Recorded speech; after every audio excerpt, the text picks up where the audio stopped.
So for a lot of people, getting up and down on the floor to stretch out their quads or their front of the hips can be a real problem. It's hard to bear weight.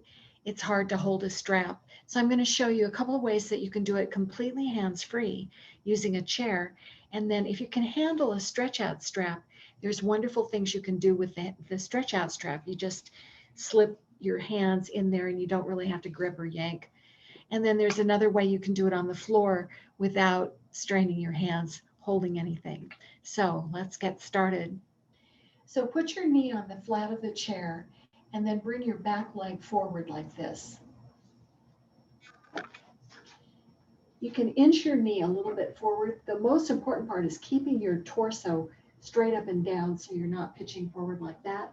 And then also don't twist your hips.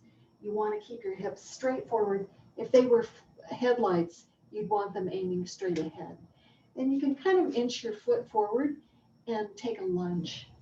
The deeper the lunge, the more you're going to feel on that back hip. You can also do a stretch with the back leg, and here's how you do that. You put the leg behind you, and then you push through the front of your hip. And again, you don't want to tip your hip forward because you really won't get anything from it. You want to keep your torso straight up and down, and the headlights of your hips facing forward. The next one I'm going to show you will be using the stretch out strap. And you can use other straps, but the problem then is that you have to pull and it can hurt your shoulder. With the stretch out strap, you just take your foot and put it into the final loop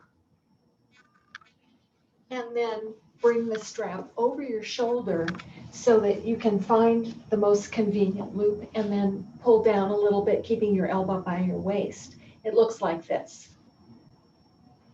You can deepen the pose by pressing the front of your hip into the mat and also pushing the foot into the strap. And either way, you will feel more of a lengthening when you do that. Now, for people who can get up and down off the floor without straining their hands, there's another way you can do this without using a strap, because maybe it's just the strap that's bothering you. So I'll show you how. You can warm up by bringing your heel to your buttocks. This is a nice thing to do before the strap trick too. Then you rest your forehead on your forearm and you press the front of your hip into the mat. So those are 4 different ideas that you can use to lengthen the front of your hips without straining your hands.